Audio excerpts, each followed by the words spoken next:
Capital Investment Citizen Advisory Committee.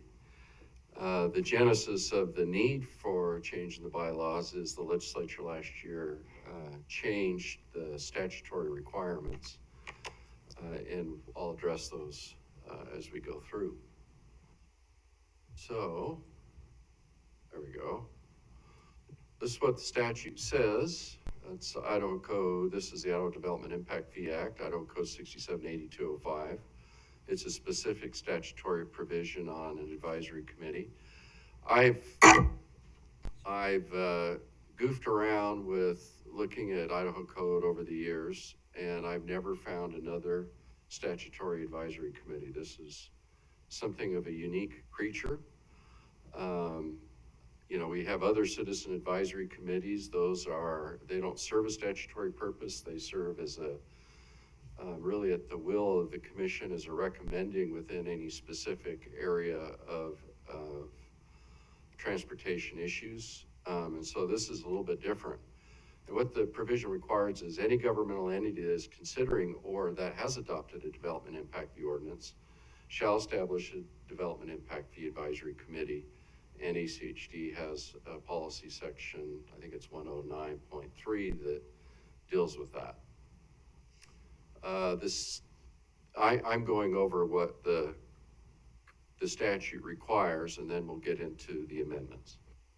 So the advisory committee shall be composed of, well, this is not fewer than 5 members appointed by the governing authority. So the minimum that you can have are 5 members to sit on the committee, and they all have to reside within the jurisdictional boundaries of the governmental entity.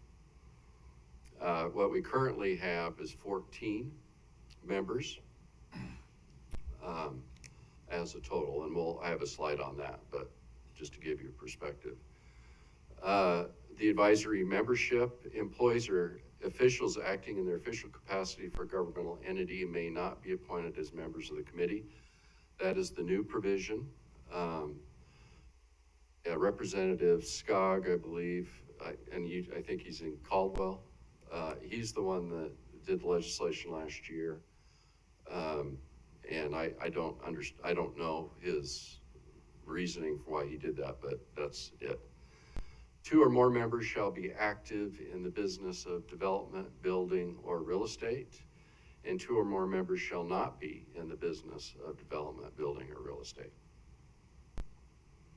This is the statutory scope of purpose. This is what the advisory committee is supposed to do. They're supposed to assist us in adopting land use assumptions, review the CIP and proposed amendments and file written reports, monitor and evaluate implementation of the CIP, file periodic reports at least annually with respect to the CIP, and report to the government on any perceived inequities in implementing the plan, and also the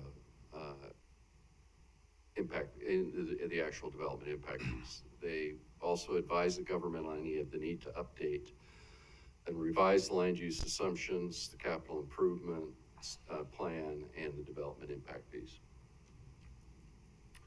So one thing that ACHD's obligation is statutorily is to make sure we provide financial and accounting information, professional reports in relation to other development and implementation of land use assumptions, the CIP, periodic updates of the CIP.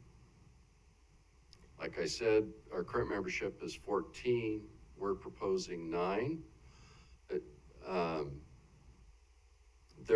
Like I said, the statute has a minimum of 5 members. There really is no maximum within the statute. We did 14 really because of the governing, our partnering agencies' nominations. That included 7, but we're proposing 9. Like I said, the current industry members, I call them industry members, those are statutorily required. That's the development, building, and real estate. Minimum of 2, the current is 12 maximum. What we're proposing is a minimum of 5 and a maximum of 7. The non-industry members, it's basically the same that we've had in the past, except for a couple. The 2 is a minimum, 4 is a maximum. So you have the 5 maximum of, or 7 maximum of the industry, and 4 max. So you have some combination. One of the problems that we've had is getting people to qualify to be nominated from our partnering agencies. And so we have this variation in numbers within each of these fields to give some flexibility to be able to meet the statutory requirements in terms of professional background. But the minimum of 2 members, we're calling them non-industry members. This is in the past has been come from engineering, a neighborhood representative. We've added contractor, a highway or bridge, just because of costs and expertise. Someone from the transportation industry, or a large employer with 500 more employees. That's also new. And so what we are really trying to do is find people that have something of a background that can be constructive in providing input on our capital improvement plan. And this is what staff came up with. If you have any others, that's most certainly fine too. We thought this was really a good mix of the backgrounds of the people. Now, you can have 3 engineers. You don't have to have 1 of each. You just have to be able to draw from this pool. Again, governmental employees can't be as members on the committee. All appointed members shall reside within the jurisdictional boundaries of Ada County. That's a statutory requirement. And ACHD staff can't be members of the committee, but they are support staff, and that we're proposing that would include the ACHD secretary. Deputy Director of Development and Technical Services, that would be Gary or his designee, or the Deputy Director of Planning and Projects, that would of course be Justin or his designee. But that's to provide the financial information and the background for the committee to go. We most certainly feel it's important to have representatives from our partnering agencies. The 7 members, they can be nominated by one of the following jurisdictions. They all just get 1: unincorporated Ada County, City of Boise, Eagle, Garden City, Kuna, Meridian, and Star. So of the 9, you're getting 7 as nominations from our partnering agencies.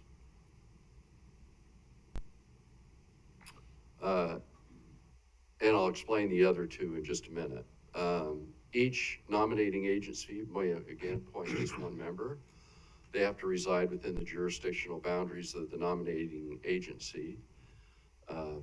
So City of Boise has to come from City of Boise and Star. The commission can approve or reject any nominating agency's nomination in their sole discretion. One thing we did add. Madam President. Commissioner Pickering. Thank you. Steve, can you go back 1 more slide? Sure. So is that last bullet, is that what's in state statute, or is that what you're recommending?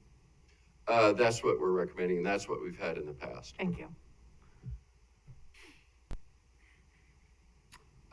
Compass representation, this is a new element. We thought, though, that it's important for the long-range vision of what the CIP's 20 years, Compass, their long-range plan's 40 years, that we felt their input would be helpful.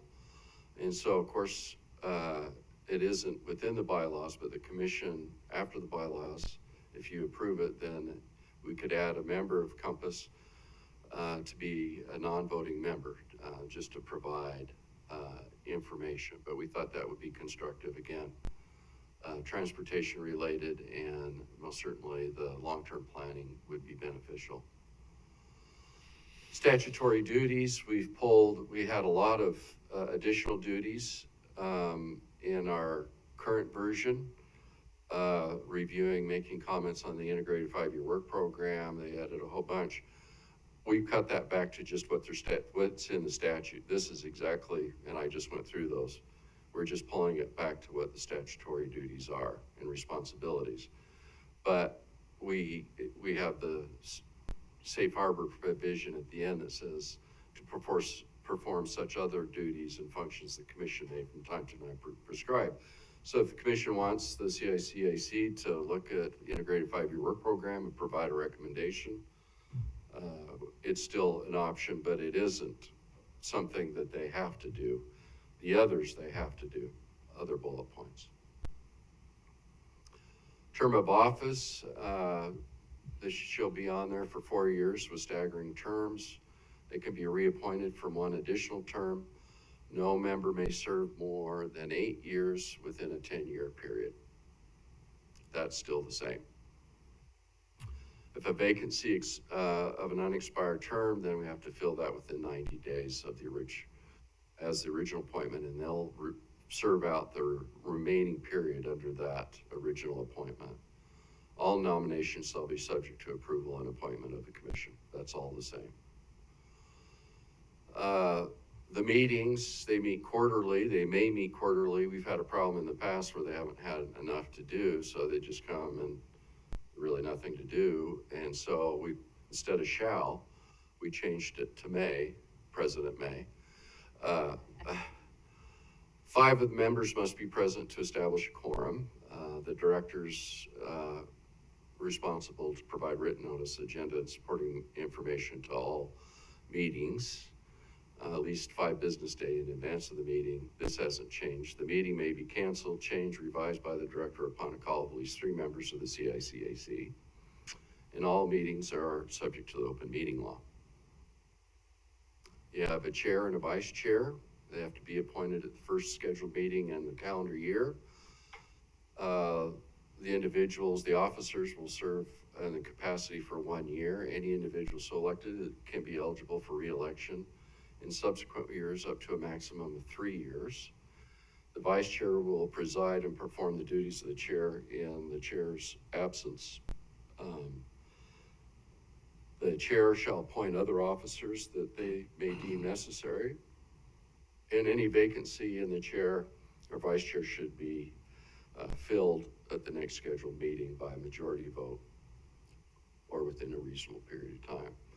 Miscellaneous, the CICAC has to generally follow the Robert's Rules of Order, generally. Decisions is a simple majority, 50+1, and compensation, this is new.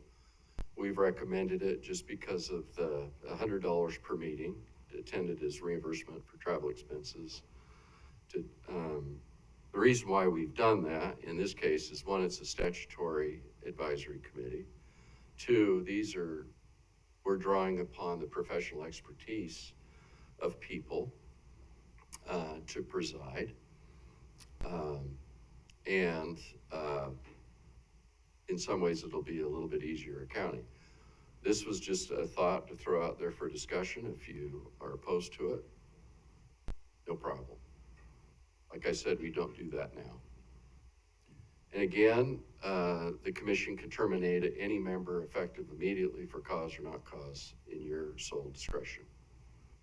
And with that, I will stand for any questions. Very good. Thank you very much, Mr. Price. Commissioners, any comments or questions for Steve? Madam President? Mr. Pickering. Thank you. Thank you, Steve. I think if I believe I'm correct, I think I'm the only current commissioner that's been on an advisory group and chaired one.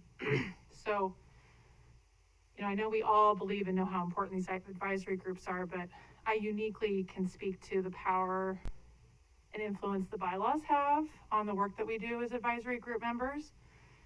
And there's a couple things in here that I kind of rub me a little bit in the wrong way. And especially considering that these advisory groups need to be independent of the agency, right? In order for it to make us better, to make the agency better. And I really don't think that the city representation needs to go through the same process as those other general members, because I think we need to be having that relationship with the cities. If that's somebody that they really want, that they're automatically in, don't think that the director or the commission really needs to muddy up that water, because I've seen that in the past. Not saying that our current commission, our current leadership wouldn't do that, but there have been times when people had personal, differences, and they chose not to appoint somebody that the cities really thought were the best of the best to be on this committee. So I would really like to avoid that moving forward. Okay. We can strike, this was the provision that we would, you want to put that back? So you're talking about the provision of being the commission has the authority to reject any nomination. Yes, Okay. correct. And then the other one, the compensation piece, I am not opposed to compensating folks for their time and their expertise, but your point about, these are folks that are lending their professional expertise, that's no different than other advisory groups. So other folks do those things for their day jobs, and I don't think that that's quite fair. So in my opinion, it would be we compensate all advisory committee members, regardless of which committee that they're on, or we don't do any, because this creates a huge discrepancy amongst our other advisory groups, and it implies that we only value this one. Okay. Could do that. Like I said, we didn't. We can discuss your suggestions. Yeah. And make sure that it's the majority of the commission. This is just a different animal than the other, and I know you know that, having served on those with the other volunteer committees. Yes. So it's not, it's a statutory requirement for us. And I do know a lot of the cities will compensate members that are appointed to serve, like on design review, planning and zoning, et cetera. They do get like $50. And then if it's a special meeting with the council or something, that's another 20.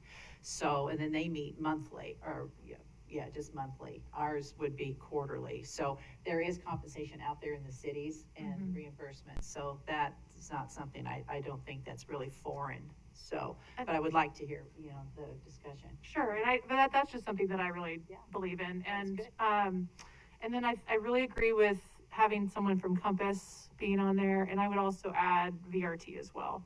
Okay. That would be my preference. Thank you. Madam President? Commissioner Hanson? Yeah, thanks, Steve. I would take exception to the notion that they had nothing to do, because this is probably one of the biggest drivers of our budget.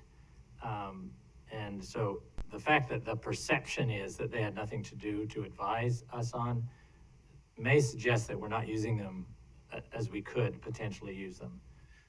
I also strongly agree with Commissioner Pickering that advisory has to be independent, and that we have a template of an advisory group that is truly independent, whether it's required by statute or not. We have a template for what a good advisory group is. And we do. I think we have a good template with a couple of other advisory groups, and I would suggest a significant overhaul of these bylaws. One would be to require that there be members from each of the 5 commission districts. I would suggest that, in fact, there be 2 members from each of the 5 commission districts, one of whom is appointed by one of the jurisdictions, city or county, in that. And the second is by application, so somebody would apply, and in both cases, the bylaws should say they demonstrate an understanding of an impact fee system. So that that's what we do for these others, advisory groups. We expect them to apply and demonstrate some knowledge and experience in the area of which they're advising. Because the statute says we can't have somebody who is employed by the city, that's in fact where the expertise that has come to the Citizens Advisory Committee has come from in the past, and their absence in the last meeting is pretty clear. In fact, the discussions were, has this been vetted by the cities? What does the cities say? So their absence was really notable. So I think it's critical that the cities nominate and that we appoint them. And if for some reason we object, we have to bring it up here and vote on it. But otherwise, we would respect their appointment, and then we'd have an application. The requirement that they live in the city or outside the city seems like seems irrelevant because the cities hire people who don't live within their city limits all the time. And so if they're using somebody as an expert on land use development and impact fee issues related to their own impact fee program, who might live in an adjacent city, but they rely on their expertise, it just makes no sense that they wouldn't want that person to be their appointee. So I really do think that we have to overhaul this so we return to a point where we can really get the expertise of our local government partners, and that we spread it across the counties as the commission districts are, and we've applied that to our other advisory committees. I'd completely remove anything where some employee in the agency automatically gets to appoint some people to the advisory committee. Employees have the opportunity to advise us all the time. They have, access. The director advises us on lots and lots and lots of things. You advise us on lots and lots and lots of things. The advisory group should be independent. So nobody in the agency sits on the committee as a voting member, nor do they appoint anybody. So those would be mine, so that it makes it clear that we're spread across the county and that we really do get that expertise and get that independent evaluation. It was concerning of me when and it's been concerning of me in the past when I've listened in on these meetings, and the source of all the information is our own staff, and there hasn't been this analysis of, okay, these have been vetted by the cities have made these suggestions, and this is where we want your advice to grapple with these different views.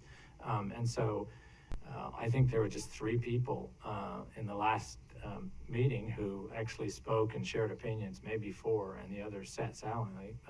And a couple of them actually admitted to not, since they got the materials so in such a short period of time, they saying, I really didn't have time to digest this.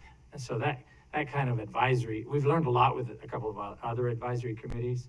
They disagree with each other, and that's the beauty of those committees, is they discuss with each other, they build on each other's expertise, they disagree with each other, and then we get the huge benefit of that independent analysis. And so that's what my suggestion would be, is to not vote on any bylaws today, but to just overhaul it and make it much more consistent with the values we've set with respect to our other advisory committees. Okay, thank you. Madam President, Commissioner Henson, just on one point, in terms of the employees, non-voting representatives, they're only there the statute requires that we have to provide them information. And the only really reason for them to be there is when we do provide information, that we have the right people there that can answer any questions they might have.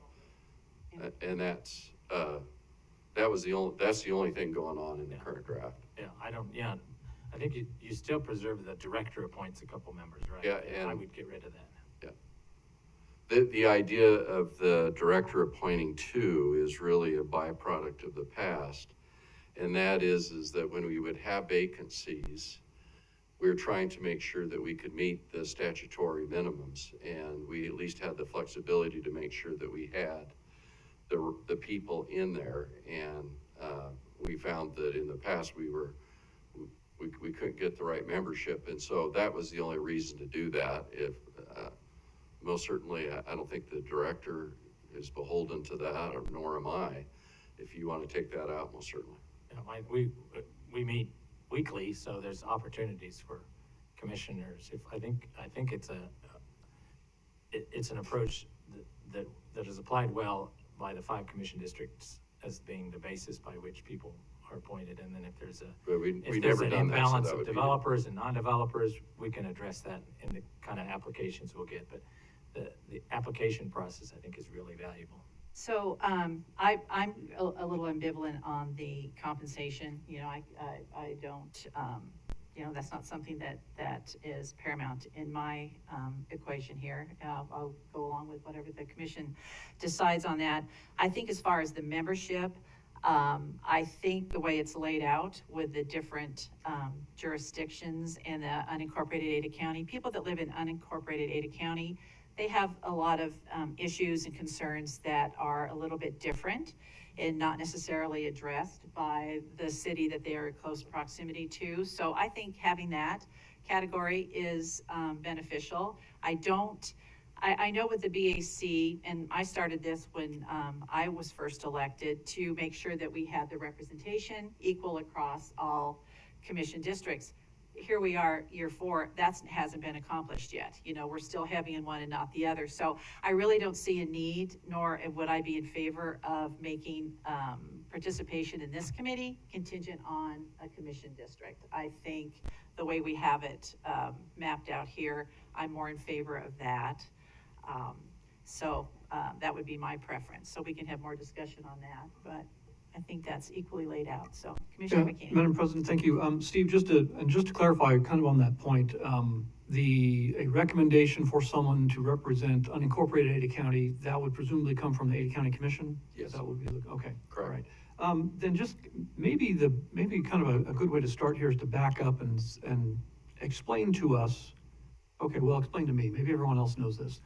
What are the basic issues and concerns that are driving this? What are the primary concerns with this advisory committee that are driving us to propose these changes right now? Thank you, Madam President. Commissioner McKinney. One is, first and foremost, the statute changed last July, and it affected a big part of our membership because the cities had employees or officials sitting on the CICAC. The legislature said, no, it is a citizen advisory committee. That's the operative word, citizen. And they've removed that. And that's one reason. Two, we're taking, the other issue is that we've had a problem in the past getting the requisite membership within their specific areas of expertise to be able to, have a committee that meets the statutory requirements. The other is really them having something to do, because once we adopt a CIP, then we wait 3 or 4 years with the current one until we update it. And so there are a lot of times, I believe, the Madam Secretary will tell you that they wouldn't have much to talk about. And so we're trying to dial that back, keep them within their statutory purpose unless the commission decides otherwise, and to make sure that the meetings that they do have are is time well spent. We're not just having meetings to meet. We're having constructive meetings with appropriate dialogue to make recommendations. Those are really the two things that are driving it. But the big one is we got to cut back the bylaws because of the statutory change. Okay. Let me just, a couple of comments, sort of in response to some of what's been said. The option to allow the director to appoint up to 2 of the members, I think is good to retain for the purpose of flexibility in the case that, because I know, for example, I know these citizen committees, sometimes it can be difficult to find people to take part, simply because, in a citizen-led government, the truth is most people are still focused on their personal lives and their jobs and, all the other things that are part of life. And it can be difficult to get enough people to get involved. So I think it's good to retain the flexibility to let the director appoint 2 if needed. Well, he's not appointing, he's only nominating. The commission by statute's required to Okay, appoint. right, sorry, nominating, that's fine, yeah. And then on the compensation side, yeah, I can see it either way. I think the way things are going, soon it'll cost $100 to fill up your tank with gas, and it might be appropriate to have something there simply, well, for a potential member of that committee, if they're looking at it costing them just to be part of it, that may make them waver, and that could be, a concern. So it might be worth, whether it's $100 per meeting or $50 per meeting or something. I don't necessarily see that that's a big issue. Okay, and then, but I like the fact that it's calling for people that have expertise, because one thing we don't want on an advisory committee is people that don't necessarily have knowledge and experience and expertise in that area, or haven't really been involved with it very much, but may have other motivations that can push the committee in directions that ultimately, might not be in the best interests of the district and of the people. So I think it's good. I like that the general, approach that's been outlined here. So those are my only comments at the moment. Mr. Price, I had one other comment. Could you go back to the item where it says that the commission can remove?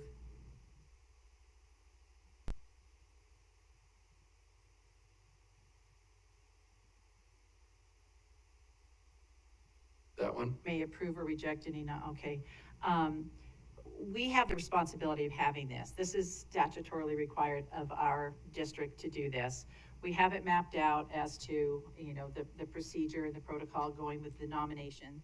We approve that by majority vote. So if we get somebody on there, they're there for a term of 4 years, they're not showing up, they're not doing, I think the fact that we are approving the individual to be on that committee, we should have some sort of recourse or avenue if they're not showing up, not doing the job, not being a benefit to the committee that they've been elected to or appointed to serve on. We should have some sort of language in there that we would have the ability to make a change.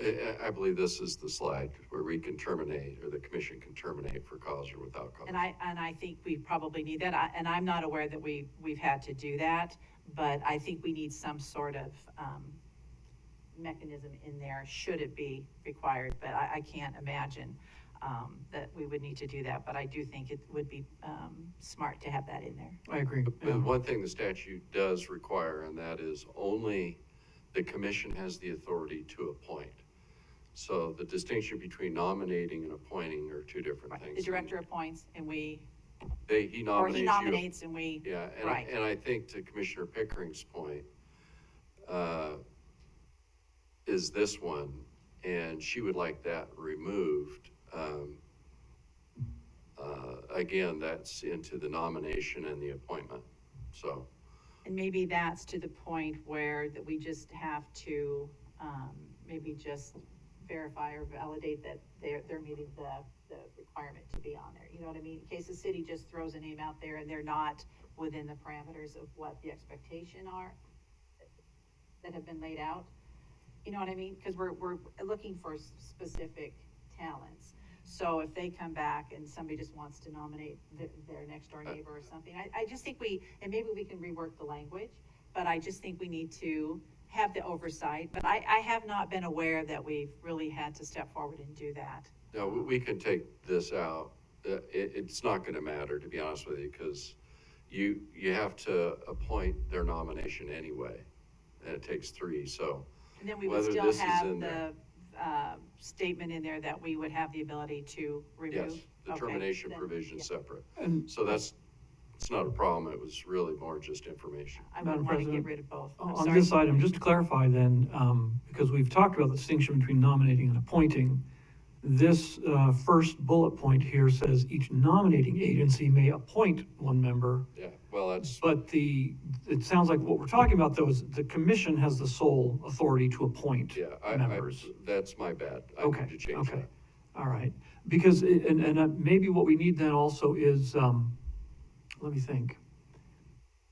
And I don't know if we need some sort of an escape clause, if it's found, for example, we have certain criteria for members of the committee. If it is found at some point after someone is appointed that they don't in fact meet some of those criteria, there needs to be something about how we address that. Well, there's the termination provision, and you could do it with or without cause to remove that member. Madam President, Just one sec. Commissioner McKinney, did you have? a Well, and I follow-up? think that would solve it without specifically addressing it. It's just sort of a general That was approach. the safe harbor And that I. maybe Have that avenue. Maybe it's worth having a mention somewhere in the bylaws that, If you fail to meet the the result. membership requirement, then you're subject to, termination from the committee, yeah. Okay, thank you, Commissioner. McKinney. thank you. And I think that that's a good safeguard for sure. But I want to just remind folks that, if a member, especially if they're from a city or unincorporated county, they're missing out by not being part of this group. So I think it would do harm to both agencies, and it wouldn't be in the best interest of the city as well. So I just want, not that we're casting dispersions or trying to have a hammer, but I just want to make that clear too. I don't think anybody would want to be in that position, because, especially a city, because it's such an important impactful advisory committee. Madam President, Commissioner Pickering, I can't think of Yeah. there being any circumstance that we would not honor the Right. nomination of a city. But I just would, I think and I don't want to get too in the weeds, but as someone who had been, as an advisory committee member, I had been threatened by a staff member that we aren't following the bylaws, which we were, in fact, following those bylaws. So it's really important that even if, I know in this current commission, we would honor, because we value that partnership with our city, so important, like we do that. But things can change, and I think bylaws need to reflect the values of the commission. And I think that piece, especially since we have the termination clause, we've got all these other pieces in place. only the commission can control that. Nobody Right. else has any influence on that. But I think it just sends a message, though, that we trust the cities, and we ultimately have the end result if that person isn't following what we need them to follow, those guidelines. So, yeah, I don't believe that we need to be too involved in the city's nomination or in the appointment of the cities. So the last one here, Yep. Commissioner Pickering, that's the one that we may approve or reject any of their nominations. Yes, and That I think one it's, takes out. and just for cities, not for other members. Okay, But we but again, have this- that recourse, Yeah, that's Mr. right, Price, to come back. absolutely. Exactly. You're But just fine with that. Just Okay. know that the statute requires that the commission's required to appoint. So whether you have this in there or not, but if by taking it out, you're implying that their nomination that the commission would approve. Right. And that's what I want to get at. You got it. That's what I want to get I'm at. with Thank you. And I Thank think you. the termination provision's adequate. Exactly. Yeah, leave that one, Okay. leave that one in there. I can do that. Okay, so that we Madam have that. President? All right. Commissioner Hanson? Just want to, thank you, clarify, in the past, I've understood that our jurisdictions have suggested nominations of people that somehow never made it to the commission. Either they were screened out by the director or screened out by the commission president in past commissions. I'm concerned about that, and I'm hoping that is apocryphal and not Okay, really true, that we will get anybody nominated by a city or a county immediately comes to the full commission, and it's not screened out either by staff or by the president. The second is that the bicycle and pedestrian and ADA advisory committees have pretty specific criteria by which people would be removed from the advisory committee, and it's mostly dependent upon failure to participate. And they lay that out. Is there a reason why we didn't use that same process and that we just leave it up to the commission to decide, you're off, we're going to reject you? Why didn't we rely on the language that's already in the other bylaws of the other advisory committees? The only reason is frankly, this was been in the past bylaws, that I think with or without cause, you don't know all of the circumstances as to why you would want to remove somebody. It's hard to draft every scenario which you would do it. The commission would have the authority to do that and wouldn't have their hands tied in any particular circumstance. You know, when I draft things, you'll see there's a lot of mays up there, and I change those from shalls. Because when we get into these bylaws, we found ourselves hamstrung with the word shall. And so I've tried to create bylaws that would give the commission a lot of flexibility and discretion in how the bylaws are administered. And so that's the only reason.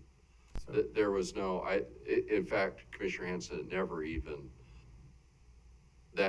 went into my process. I was just thinking more along that line. You know, And I think this is a different animal. This is a completely different type of committee. So I think it's prudent to have that in there. It says the commission, that means a majority vote up here. Now with the BAC, those names come in, applications come in but the president is the one then that makes the nomination to the commission. So that's how that goes down. So the commission president is involved in that part. So, but this leaves it up to the entire commission then to come in and have a majority vote. Right? To Madam approve. President, I can most certainly add that all nominations will be reviewed and considered by the commission. That's not a problem, and I didn't know that had been occurring. Yeah. But we can address that. Yeah, So- that would be a safeguard there to do that. But I was just pointing out the other, because he said, well, I don't want the commission president holding something up. Those other committees, that's part of it, that the commission president gets those names, you kind of whittle them down, you come back with your nomination to the commission for approval. So here, it's the entire commission, so it would be a majority vote, but, and I think that's adequate. Commissioner Bolthorpe, did you have? Yep, I'll make it short and sweet. I think the smaller and more professional the group, the better. I don't think they need to have any compensation because if attendance at a meeting becomes a challenge. That's why God created Zoom. Okay. That's it. So, Madam President, I think Commissioner Hanson? I made a request that this be on the regular agenda, it not being routine. And so I would like to have this on the regular agenda so I can voice my concerns. I think an advisory, there's a natural tension between staff and an outside group of independent advisors that's healthy for an organization. And with respect to the CICAC, I don't see that they have functioned as an independent advisory group to the commission. And I'd like to see them do that, to bring information and analysis to us, to engage in that kind of independent discussion about the long-term consequences, and to be a counterbalance to what the staff would like to recommend. And so if it's going to be an independent advisory group, it needs to have bylaws that more closely reflect that. And so I cannot support the proposal that's on the consent agenda, and I certainly don't think it's routine, so.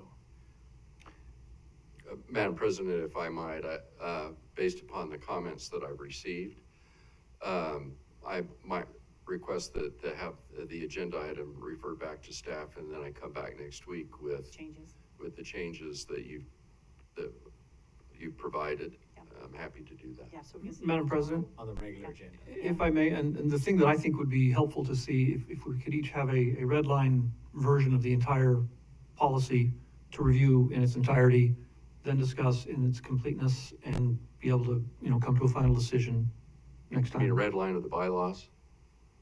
Yeah, is that what I'm talking about? I Well, think you said policy, so I'm, Sorry, yeah, Yeah. the bylaws, Okay. right. Yeah, what it is we're talking about changing. Got Have something so Absolutely. I can look at, so we can see the current version, what's being proposed to change, and we can have everything in front of us and make a decision. yep, easy. Madam President? If everybody is, okay with the changes that have been proposed, then we can move ahead, have those changes implemented, and then you come back to us, and then we have discussion. The only issue that I need a little bit of clarification would be on the compensation piece. You want in or out? Let's just go down the, Commissioner McKinney, do you have a thought, one way or the other? Like I say, I can see it either way. Yeah. So I don't have a strong opinion on it, so consider me on the fence, I guess. Okay, Commissioner Hanson? Madam President, we have 4 other advisory committees. I would like to have it apply to all 4 of those. And if you wouldn't mind, provide copies of the bylaws for those 4 other advisory committees so we can compare. I respectfully disagree with the president. I think that advisory committees are advisory committees, whether they're statutory or not. And so I'd like to see those compare, the 4 bylaws, and see how they compare. I'll provide copies. And I think if we're going to be compensating for one, we should compensate for all, because I agree with Commissioner Pickering. We are relying on their expertise. They're professional, they're personal, and frankly, I'm blown away with the amount of extra work that some of our advisory committee members do in order to gather independent data in order to discuss at their meetings. And I think that it would be appropriate to immediately put that into their bylaws as well. So I support it. You So support, you support I compensation? support compensation for For all all. of advisory Okay. committee members. all right, so the one before us today, and actually my comment was, it's a different animal because this one is statutorily required. Oh, That I was the disagree. difference, okay?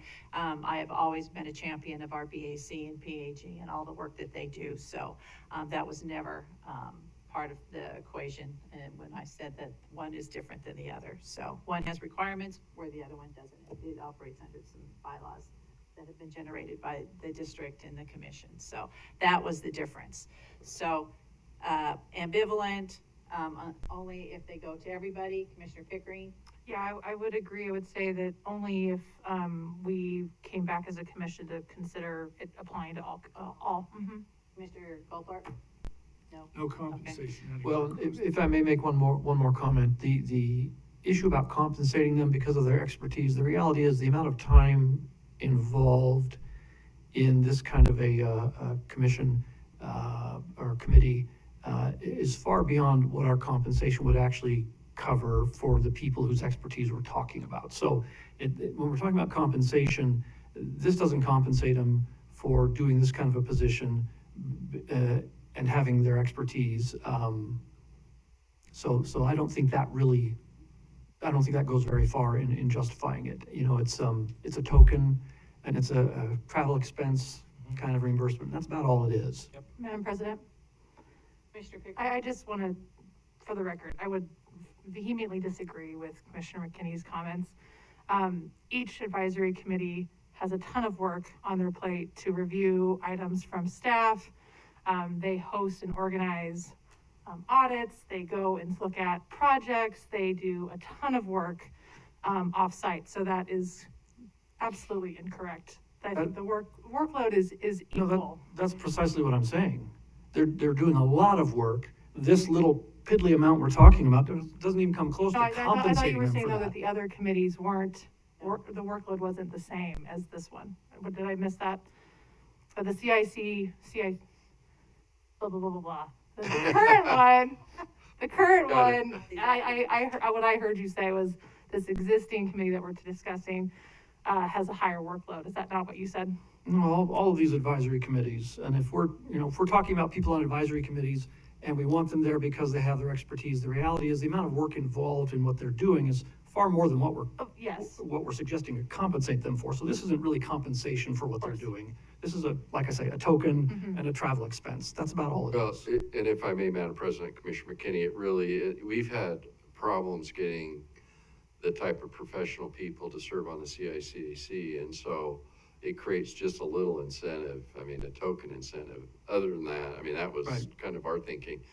We've actually struggled to get membership on this committee. The other committees, you have a lot of people that are very active within each of those areas, and they're excited to be on the committee. I'm not arguing one way or the other on the issue. I'm just simply saying what staff's perspective on the CICAC was really just as a token incentive to get people interested to be able to serve.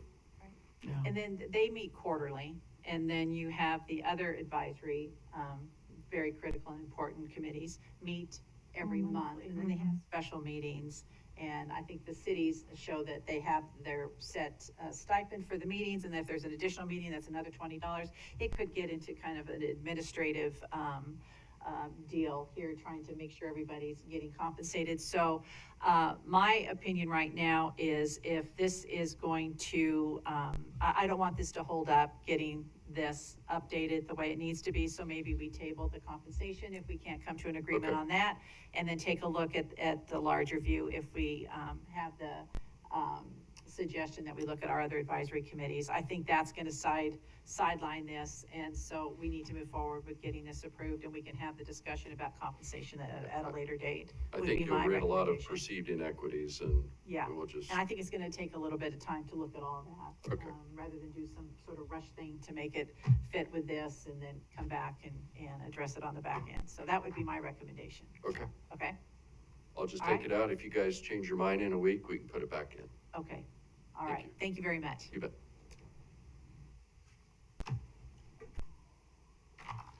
Madam President, Commissioners, we did fail time control again today. I apologize for all that.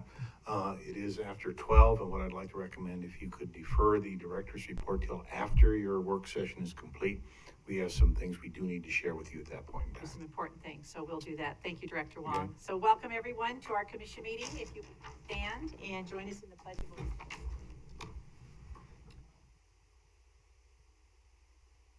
Of the United States. To the republic for which it stands, one nation, under God, indivisible, with liberty and justice for all.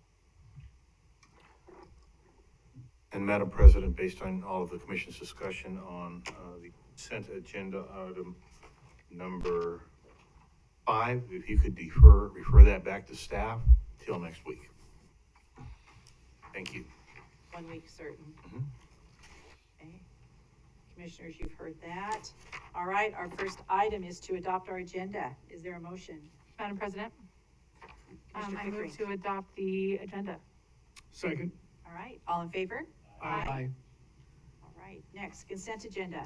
Items on the consent agenda are considered to be routine and will be enacted by one motion. There will be no separate discussion on these items unless a commissioner or citizen so requests, in which case the item will be removed from the consent agenda and placed on the regular agenda. All consent agenda items are commission action items unless noted. Do we have a motion? Yes, Madam President, I would move that we adopt the consent agenda with the exception of item number 5 being remitted back to staff. All right, thank you. And we have a second. Any discussion? All right, all in favor, signify by Aye. saying aye. Aye. Aye. Aye. Thank you. All right, our regular agenda, we have no items on that. So then we will move down to public communications. Ms. Spencer, has anybody, Well, I did not ask anybody on Zoom, but if they could raise their hand or let us know that they would want, there was only a couple members of the public on Zoom. or anyone in the audience that would like to address the commission? We're good. All right, seeing none, then we will stand adjourned. And then now that takes us into our post-commission agenda, commission administrative discussion, anything that we haven't already hit on that the commissioner would like to share. Commissioner Hanson. I just want, express some concerns about, what the timeline is on, if there's a contract for State Street, the 14th, 15th, 12th. I keep hearing more and more input on that. I went out there and looked at it. It seems to be functioning. I went there at the peak, functioning fine, and it's been a long time since DBIP was originally initiated, and streets were turned to two-way. So I would like to see that stopped until the Boise City, at least that segment between about 15th and 11th.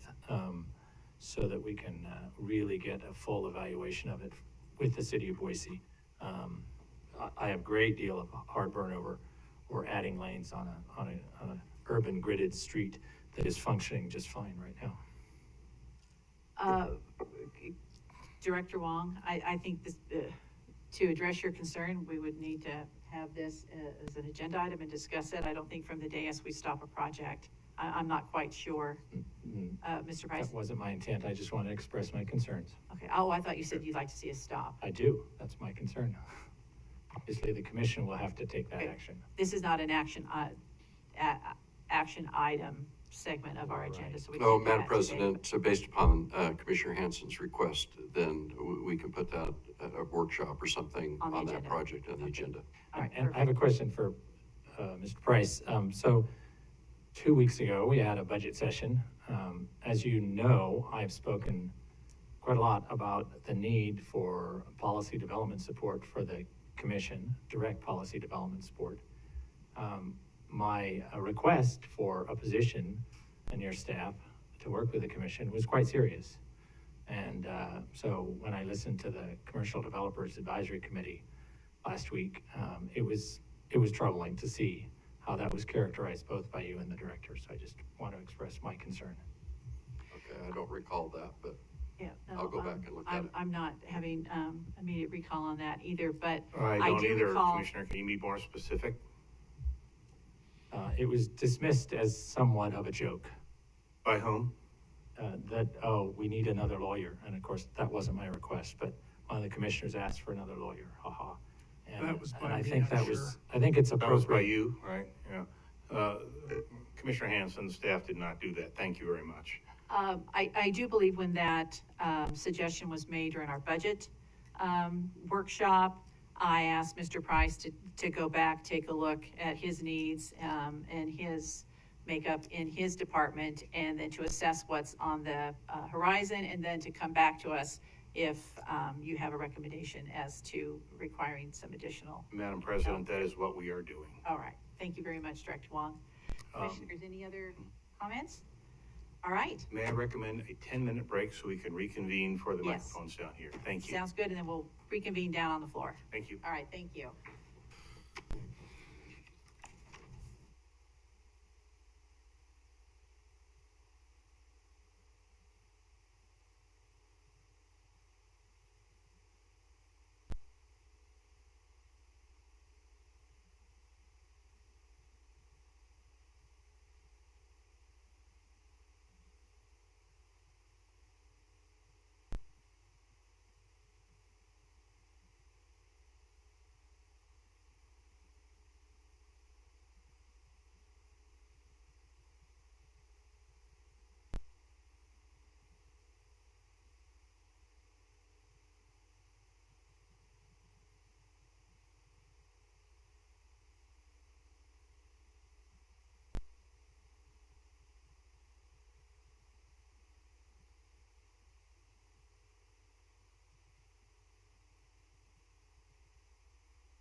test, test, test,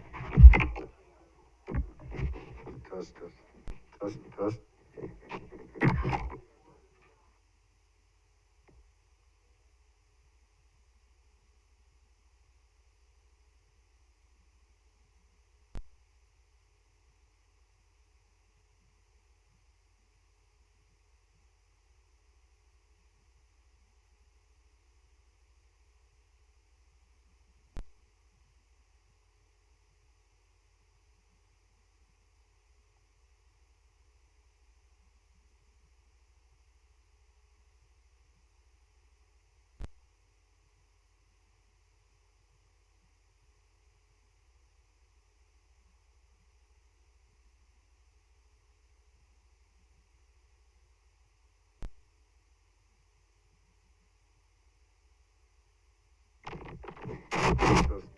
Test, test, test.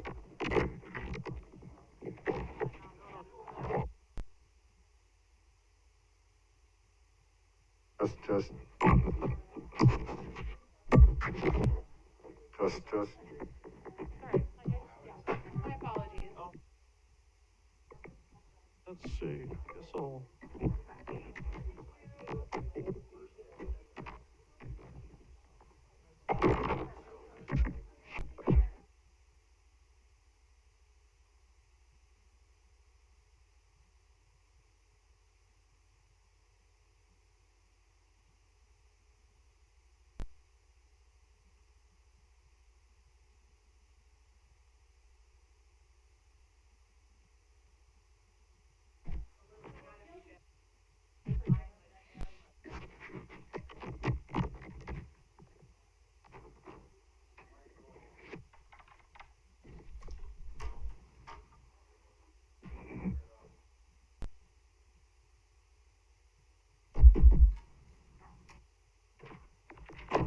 We're on. Oh. Good batteries today. Scared myself. Get fresh ones. Oh, all right. About ready to go, Jennifer?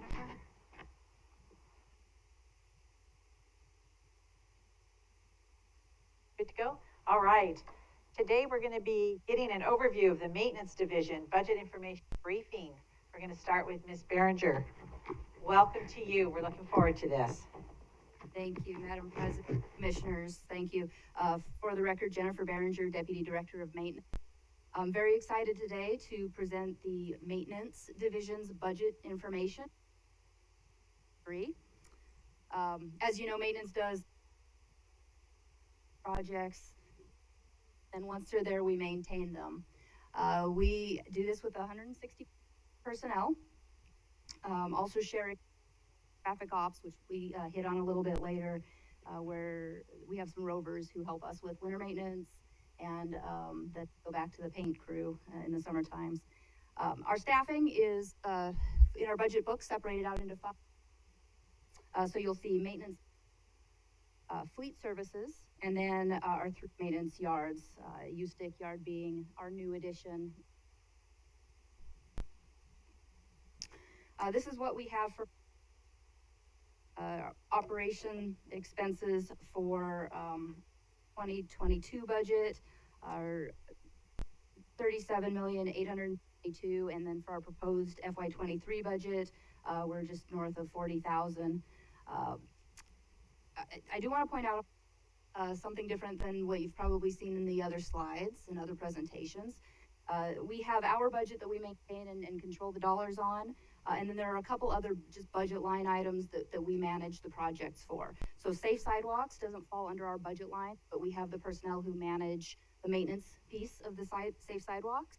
And then for tracking the U-Stick and the Federal Way, Apple Street site development, those are on the capital side of the house as well. On those bottom 2 lines, if I can point out, for U-Stick site development, what we put into our 22 and our proposed 23 budgets will be obviously those now that we've got the decision going forward with the annexation. What can we accomplish this year? How will next year? Now that we've got realistic, where can we go on that? And then we'll start plugging in those numbers for the Federal Way development as well. Some of those projects are gonna kind of go in tandem with design, so we kind of capitalize on building designs and all costs between the two sites as much as possible. So with that, I'll introduce manager. He is our number one source on the budget committee, so he'll be able to the in-depth budget questions through the rest of the presentation. So before I hand it over, real top-level questions that I can answer before I hand it over to Lloyd. No questions right now, but just just tremendous kudos to you and for all that you do. You're out there when Really an needed, incredible 24. staff. Like I said last time, when we're all home getting ready to just be comfy and inside watching the weather, you're all out there ground. So just know appreciate it. The ground in my neighborhood. Yeah. Bring. Yeah, for sure.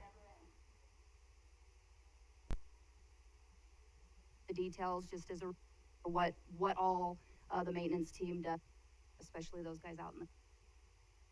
Thank you. Welcome, Mr. Carnegie. Good to have you. Thank you, President May. Commissioners, for the record, my name is Lloyd Carnegie, Maintenance Manager here at ACHD. It's an honor and privilege to be here before you to present our budget. I also would like to personally thank each and every one of you for supporting us last night, Meridian Council. That was great to see you all there, and it really helped us out. Thank you. We were glad to be there. 5 budgets that we have in maintenance is our management budget. In this budget are 9 individuals, and it's broken up into our side as well as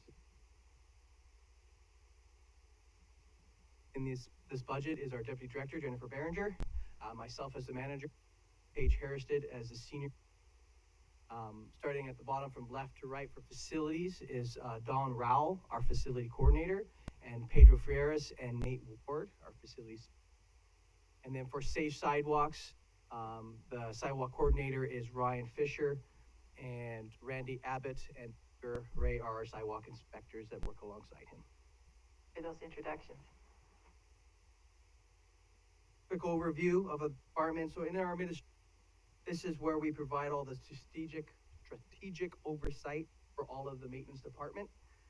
We are all communications for all things maintenance. There are phone calls and general emails that come through us. Goes through this department. They also create POs, track our very crucial. Plan the team training. Go through our maintenance teams. Our facilities department. This is they may house in the budget, but they manage the facilities for the entire district. So they maintain all our facilities, coordinate all the upgrade, building leases, which is 38th Street for our sweepers, all the office furniture.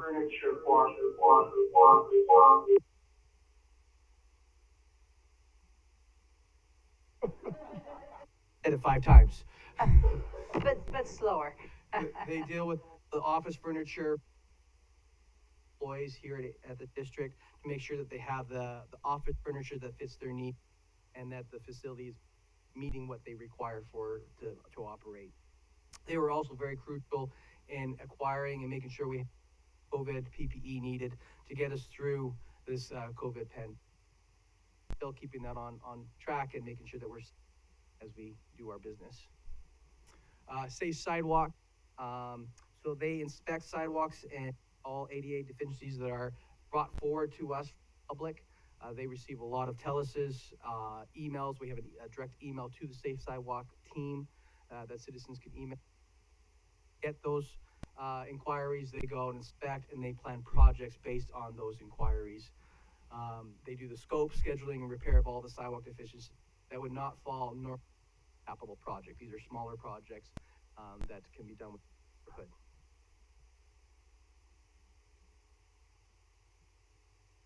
So in regards to the budget, in FY21, just over $3.6 million. We had a variance of almost $500,000 The majority of that at our fire suppression and project that we were doing grade due to delays in the material, contractor delays. We weren't able to finish it in FY21, push it to FY22, and our plans is we'll complete it by the end of this month. So it's coming along very well. As you note, the FY23 budgets do decrease, and that's mainly due to have as many planned improvements or repairs that we know of at this time have decreased the last couple of years. Moving on to say sidewalks, 0.2 million budget in 21. Variance that we have was due to projects that, due to contractor availability, they were not able to. A lot of the contractors we use are base contractors, and therefore they were very affected by any quarantines via COVID, and therefore some of the projects couldn't be completed in time.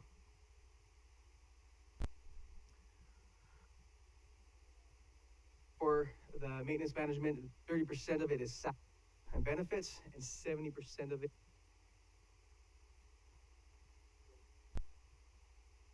building improvements. And go through and identify needs for the district. We do those improvements. Building and grounds maintenance. This includes our editorial contract, landscaping, any general maintenance of our facilities. And then we have our facility utility expenses, professional services, and such.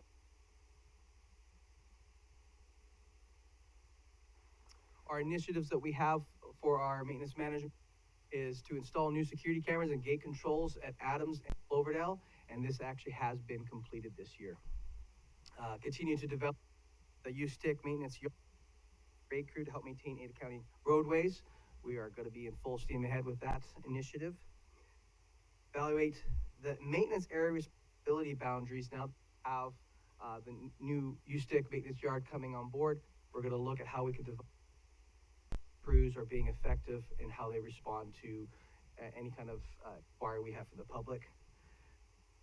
In planning and the development of the required Federal Way and Apple Street facility, and we're also looking at can station so that we can directly discharge in the City of Boise sewer, as well as ensure that it's meeting the permitting requirements for coverage and making sure no stormwater runs into that decant facility. Madam President? You guys hear me? Okay, perfect. Great, Lloyd, and might be too weedy for you, but I was really curious, what is the average of your crew members looking at these initiatives? And I know that the rising cost of housing, transportation, all of those things, and was just really curious if you knew what that salary range was. I mean, I know that there's lots of different types of positions within that bucket, right? But I just think it would be really helpful to know, are we on the mark from a market analysis standpoint with wages, and how many open positions do we have within this bucket?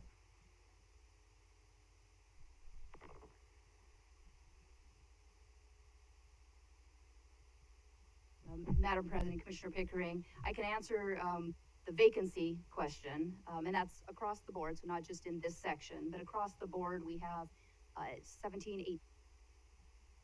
A big part of that is because we just added 10 new positions that we're actively working on hiring. So the 10 new positions, we have our normal turnover that we tend to see. So nothing really below average for that, but the number looks big right now because we've added more positions. And we've kind of slowed down the timing on the U-Stick CEOs a little bit until we knew what was really going to happen with the U-Stick. So full force, and HR has a great hiring program. As far as the salary, that really would take a little bit of analysis. 25 per hour. I was gonna say it's an, but but we got charades in the back.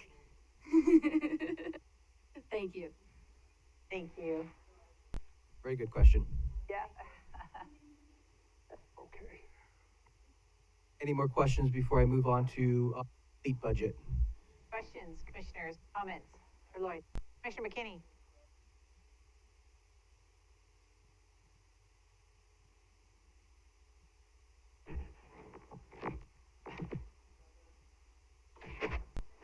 Should be better, okay. Lloyd, on one of your previous slides, there was a line item for lease expenses. How many, facilities do we have where we lease rather than own? Currently, we have, President May, Commissioner McKinney, we have two big main facilities, which is our Orchard facility, which houses our DTS team, as well as our 38th Street lease, which is just right here by our Adams Yard, where we house a bunch of our sweepers. Okay, and those are the only two locations, everything else is owned outright? Yes. Okay. Questions or comments? All right, seeing none. Thank you, Lloyd. Great job. Well, there's still more. Still talking. Okay. Just maintenance management. So, I will move on to our fleet budget. In this section, it's comprised of 14 individuals that maintain our entire fleet here at ACHD. We have two shops, one at Adams and one at Cloverdale to manage those pieces of equipment. Starting at the top, we have a new position of a fleet manager, which we are currently hiring. We should be having a notice going out short who that individual is going to be. So we're really excited to have this new manager on board. So picture soon to come. Our shop superintendent, she's actually here with us today, is Erin Chestnut. Sorry. Our ad is Abby Grove. Our Adams division, starting again from left to right, our crew chief is Mike Gossi. Chris Kearns is our lead worker here at Adams. And then we have John McCory, John McKinnon, Kevin Dominicki, Jeremy Hogue, and Kevin Chipman as all the mechanics in here at Adams. Kevin Chipman is also our resident welder. For Cloverdale, our crew chief is Bruce Adams. Our lead worker is Aaron Sevi, and our mechanic is Paul Garcia. We do have two vacancies currently at Cloverdale, which, to my understanding, we have individuals that we've looking into, and hopefully we'll have those positions filled very shortly. So, quick overview. They manage the procurement, maintenance, and disposal of all our units here. That includes 386 drivable assets and 249 non-drivable components, which are attachments and such like. That's a lot of inventory for them to manage, and they do an amazing job at it. It equates to just over $36 million equipment. They also look at the life cycle management to ensure that those units are being used appropriately and that they're being through, and that the right pieces of equipment are going to go to auction. One thing I'd like to highlight is that we have foregone the auction this year for equipment due to difficulties in getting the new equipment on board this year from vendors and parts delays and such. They also do a lot of our house maintenance and contractual services to maintain those pieces of equipment.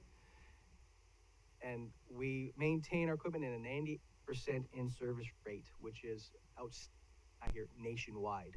So they do a tremendous job at maintaining. So our fleet services budget for FY20 was almost $9 million. We did have a variance of $571,000. This was due to vendors having difficulty getting the parts and the available to put those new pieces of equipment that we needed and have delivered in time for us to receive in FY21.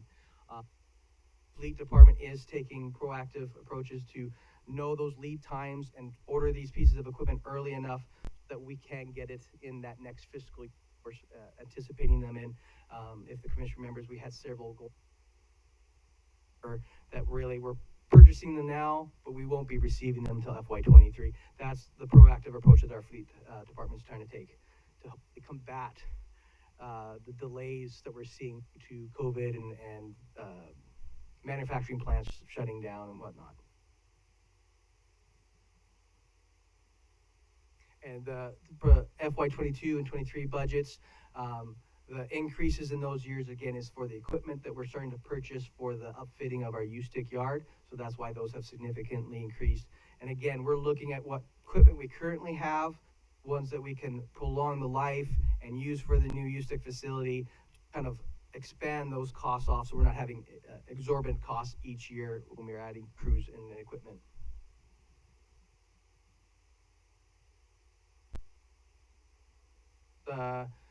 this budget is made up of percent salaries, benefits, and 89% other expenses. As you can see, our equipment purchases and leases is the budget at $6.8 million. Equipment's not cheap right now, and it seems to be keep going up, but we're trying to adjust as necessary.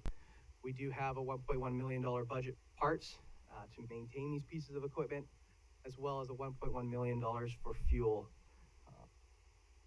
And we have $787 for professional contractual services, $270 for communications. This is to do with our radio upgrades, upgrade from analog to digital. This is to help us to be able to better communicate with emergency services when that time comes. And then $165 for shop supplies and tools. Our initiatives, with the new fleet manager coming on board, we're going to be looking at the overall strategy for the fleet and looking at that and creating it more to where we are now with our fleet system, and with Houston coming on board and more needed. We're looking at that strategy. We're going to continue to improve, reduce fuel consumption, fleet telematics. As we mentioned earlier, upgrade our digital.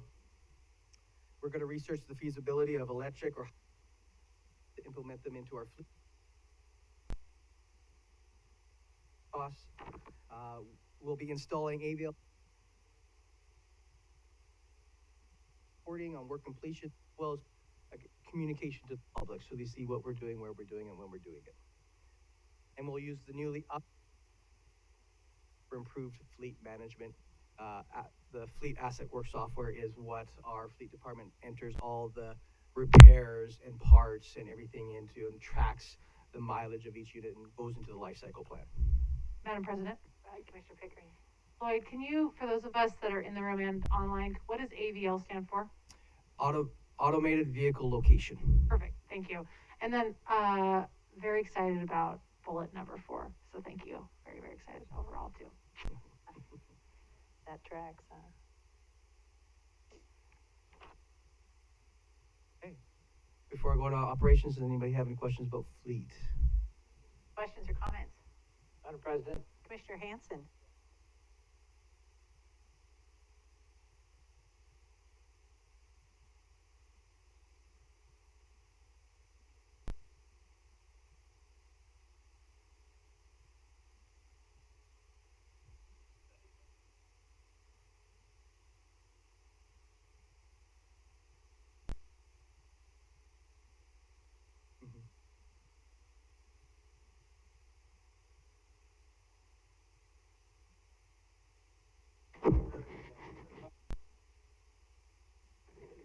Mike? Are you using your mic, please? They just need to get a little closer. Yeah. So you heard me. Basically, how's it going to be reflected in this budget, our maintenance obligation? Okay, you want me to record it and say it again? Right. That's the importance of the mics. All right. Yeah. So the thing that I want to see reflected in the budget I'm trying to find is that we have obligations, which we've always had, in the right of way for facilities for people to use cars, bike facilities that are protected. Unprotected bike facilities are useless on most arterials. Although easy to maintain, they're not used. So we are moving towards protecting them and oftentimes making them separate from. So I want to see where in the budget, the maintenance budget, it reflects that we are investing in. I know we're paying for a pretty expensive piece of equipment to do some sweeping and I think plowing, one piece but where is that reflected in the budget, both in terms of equipment and personnel that will be required to maintain that? Do you know? Or is it not reached your over there yet? President May, Commissioner Hanson, good question. So when we do have new processes or new items coming up that are requiring maintenance, requests go into our fleet department for equipment that's required to do that kind of maintenance, and it falls within equipment purchases. So the equipment purchase and leases, those line items is where that equipment would show. So like for FY '22, you would see a mini sweeper that we put into that budget line to purchase that would work on keeping the bike lanes swept using that piece of equipment. We don't have it broken out saying for bike lanes or pathways. It's just we identify the need for the equipment, so it falls under the equipment purchases. Should we need additional manpower, that goes into our operations saying we need this additional GO or senior equipment operator based on what the equipment is. Thanks. Looking for it. Madam President, Go for it. when you're doing these initiatives, back a couple of slides, which you don't have to go back, but the electric and hybrid vehicle implementation, when you are considering those, and will ultimately someday bring them before the commission in budget line items, are you going to be developing comparative analysis for the fossil fuel powered vehicles and the depreciation and all charging stations and all those other things that we need to factor into whether or not they're actually a good deal? President May, Commissioner Goldthorpe, yes, we would be doing that analysis. We had one similar when we had a hybrid loader that we were trying and demoing out to see how it compared to our current loaders that use fuel. And it doesn't have the same power as our other loaders, but we are researching that and doing the analysis. Thanks. Very good. Thanks. Questions or comments before we move on? All right. Okay. I'll move on to maintenance operations. So this operations is what includes our Adams yard, our Cloverdale yard, and our new maintenance yard. There's 139 individuals that make up our maintenance operations, and they're divided into Adams, Cloverdale, and Ustick. As main highlight for our Adams division, our Adams superintendent is Rich Shaw. He's here in the audience here supporting me. Our admin for Adams is Paulina Bray. Our grade crew chief is Clint Heckenlively. Our utility crew chief is Joe Helgerson, and our broom crew chief is Rich Myers. And these individuals manage and supervise 62 additional employees that make lead workers, senior equipment operators, GOs, and we also have the Rover program, which is beneficial where for during the winter operations, individuals that work along traffic help us during winter, and then during the summer months, they are with traffic doing the paint crew. For Cloverdale, our acting superintendent is Heather Friddle. She is also here with us today. Our admin for Cloverdale is Sandy Kirk. Our grade crew chief is Mike Sawyer. Our utility crew chief is Josh Carver. Our drainage crew chief is James Hutchinson, and our vegetation crew chief is John Mills. And they supervise 59 employees, comprised of lead workers, senior equipment operators, and general equipment operators. Our new Ustick facility superintendent of that is also Heather Friddle. So as you can tell, she's doing dual duties right now, managing Cloverdale as well as the bringing up Ustick yard and getting it planned and prepared for full operations. With her in as a grade crew chief is Bobby Amadon. And there will be 9 individuals this year for them to supervise, which we are currently hiring and getting in place.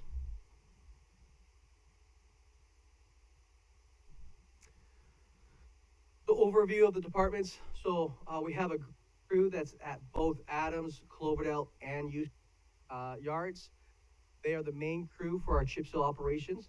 Now, all of these crews do help with chip seal preparation and getting things ready for chip seal, but when you're actually out there physically with the chip seal is our grade crew. They're the ones that lay the oil and distribute the chips, orientate them with the rollers. They do the crack seal in the winter months. They do asphalt repairs. They fill the potholes. Any inquiry that we get, our goal is to fill them within 24 hours of receiving that inquiry, and this crew does that. Winter operations. Crews are involved within winter operations. When the snow flies, everybody's. They do the shoulder work, dust abatement, and grading of gravel roads. So the way we like to look at the grade crews, there are surface crews. They do the asphalt and any kind of gravel. Our utility crew, we have Adams and Cloverdale locations, and in the future, we will also have one at Ustick. They do our curb gutter, manhole, They do our bridge maintenance, our guardrails, concrete crew, and our pipe crew. So they do a lot of undersurface and concrete. So that's how we like to look at them. Our broom crew is mainly housed here at Adams. Build out the USTIC facility. We will be housing brooms out at USTIC. They are our key permitting to make sure roads are swept and clean and that material does not enter into our storm drain system. So we have 31 sweepers with 9 sweeping zones. And they our support for chip seal. It's very crucial that adheres to that roadway properly. So they're very crucial to making sure that chip operation is a success. They do a lot of which is always fun, and mitigate drainage problems by, again, making sure that it doesn't go from the roadway into the drainage system and then perhaps plug them up. Next is our drainage crew. This drainage crew is housed out of Cloverdale. They're also key for our NPDES permitting, as they are required to clean out each storm drain once every 2 years. And we looked at the number. Currently, we have 26,700 storm drains that they have to maintain. And we do that with 6. They're very successful. They have great innovations, their jobs better, and they make sure that our properly. They do our infrastructure cleaning, assist with flooding issues, illicit spill response. They're also the crew that deals with rescues. Our vegetation crew is also housed out of Cloverdale. We have a tree crew that has 2 certified arborists. This is crucial to the district, as they're able to look at tree construction issues, determine if the tree can be addressed or has to be removed and such like. They do our clear site obstructions, regulatory signs, vertical clearances for public vehicles. They also, again, for our chip seal program, they make sure that vertical clearance is there for our equipment so we don't damage our equipment when we're going through doing our chip seal. They're a part of a very good program, our sealed crew. Again, this is a crew that does voluntary hours here at AT, and they clean the weeds from our. They do our winter and the graffiti removal as well.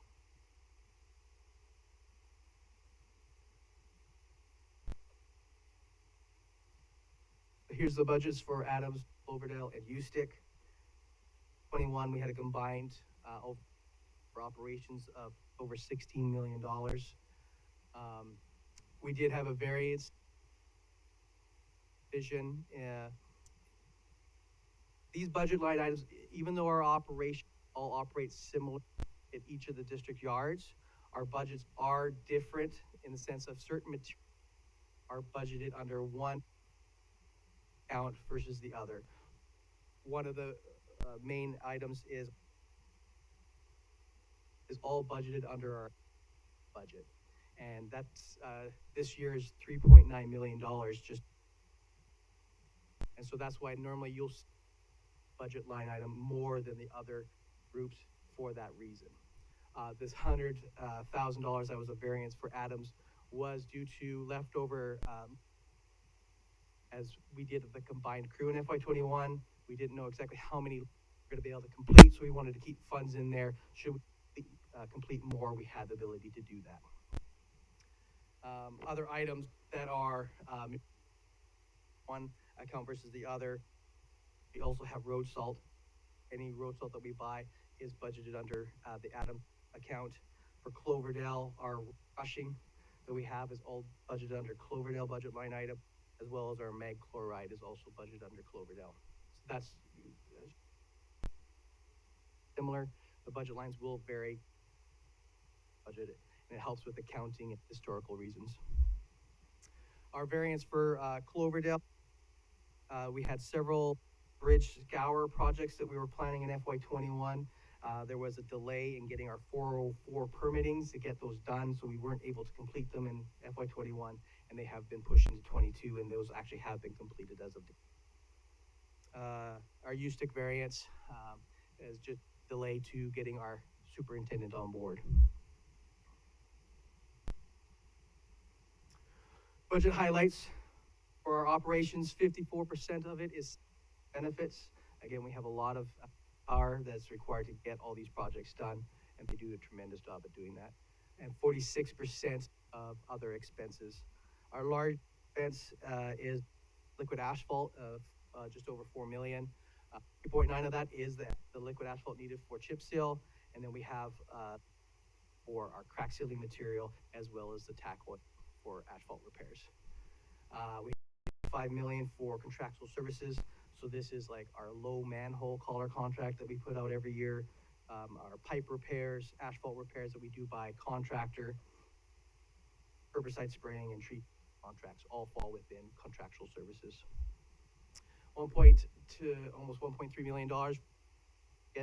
This is a contractor come in to one of crashes our aggregate that we require for chip sealing and other gravel materials that we need for our operations. $1.2 million for professional services.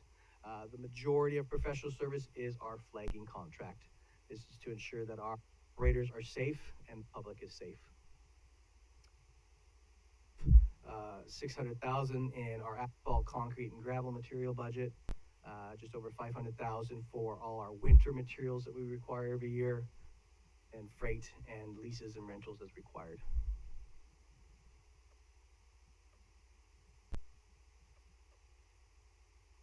Our initiatives for the maintenance operation is we're looking at winter maintenance, snow and ice event response methods to provide better service to our customers, researching alternative pavement preservation techniques, and before trial applications where appropriate, and to streamline the chip seal and crack seal operations and zones for more efficiency.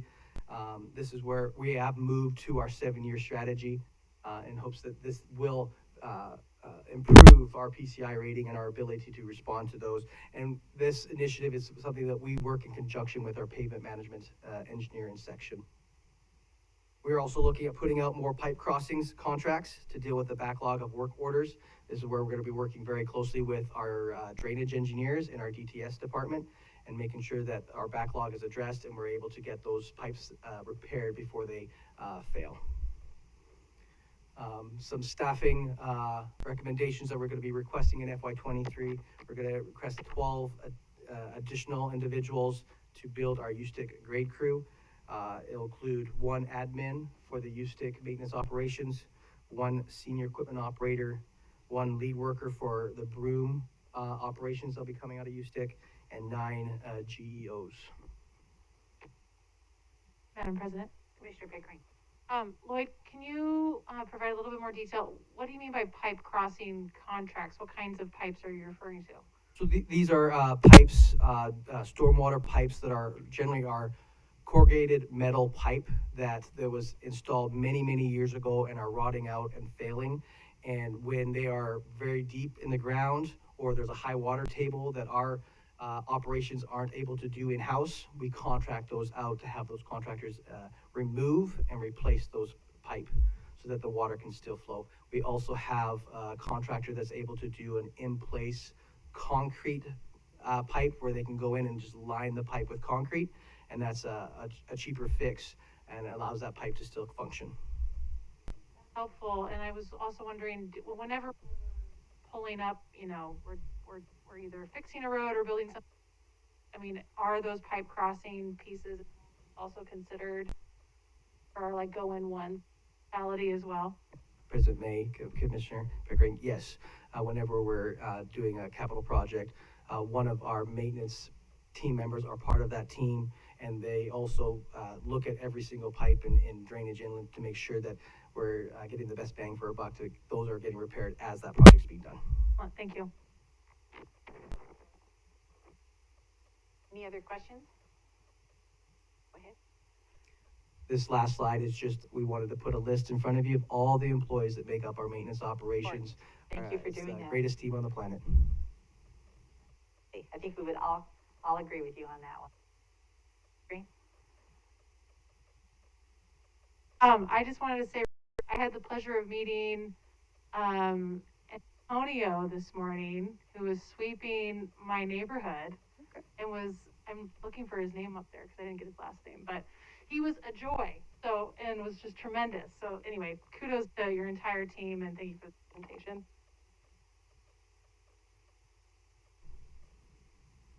I know it's gotta be on there, I just don't know where. But it's great that you got to meet him. Yeah. So with that, I'll stand for any questions. Thanks very much, Lloyd. And to Commissioner Pickering's example, one day I stopped and talked to, I think it was the vegetation crew out there, and they were doing something with the drains, and pulled over and had an opportunity to chat with them. And they were so tickled to have that conversation. And so anytime a commissioner's out, do so, and you see our crews out there, pull over, take a minute, and say hello and let them know how much we appreciate what they're doing. Commissioner Hanson. Comments. Superb job. You're the face of your agency to the public. Since I've been on the commission, I don't know, we've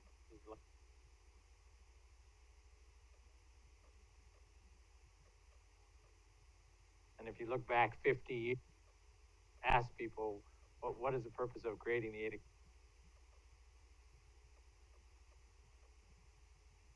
And so it's really, that's the core function of what people expected when they think your department's living up to that. You know, obviously,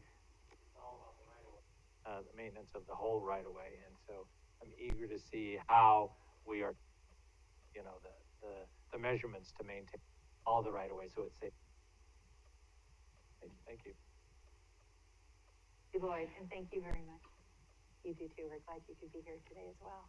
Madam President, Commissioner McKinney. sorry, just one more question for you, Lloyd. You, back a minute ago, you gave us a number of 20-odd thousand storm drain inlets that we maintain. Does that include, and correct me if I'm wrong, I assume that includes all of the storm drains in all of the neighborhoods that, you know, once they're put in by the developers, then they're turned over, and basically we have to maintain all of those that are built. So we're not just talking about storm drains along the arterials and collectors that we build. We're also talking about all the storm drains everywhere in every neighborhood on every street. Is that correct? President May, Commissioner McKinnon, yes, that is correct. It's all storm drains within even the neighborhoods. When a new development comes on and we accept it for maintenance, those become ours to maintain. What about also commercial developments and, you know, large parking areas and so on? Are those also covered, or are those maintained by the individual business entities? Within private property, those individual businesses maintain those. Okay. We do within road right-of-way. All right. Thank you. Yes, just a question about the storm drain covers, manhole covers. You know about how many we're going to be doing this year? President May, Commissioner Goldthorpe, my memory serves me right. It's anywhere between 80 to 90 manholes that we're going to be doing this year for our low manhole collar contract. We actually just signed the contract, and they're going to be starting March 30th based on weather conditions. And we asked that because of the teleses are already starting.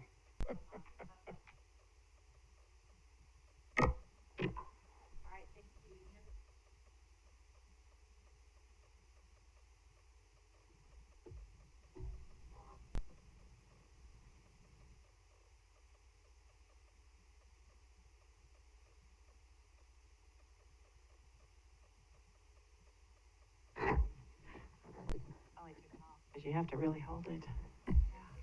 Commissioners, Welcome back, good Director afternoon. Wong. Thank you. We'll continue with the director's report at this point. We're doing a little bit different right now. The world's greatest executive officer, she'll be making the presentation. I think this is very important to all of you. Your staff has, based on the actions that have taken place, has started first stab at some thoughts on redistricting. Stacey, over to you.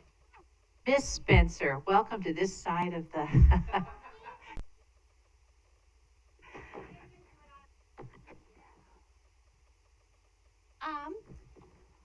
Madam President, Commissioners, Stacey Spencer, Secretary of the Board, talking about definitely wanted to just go over memo that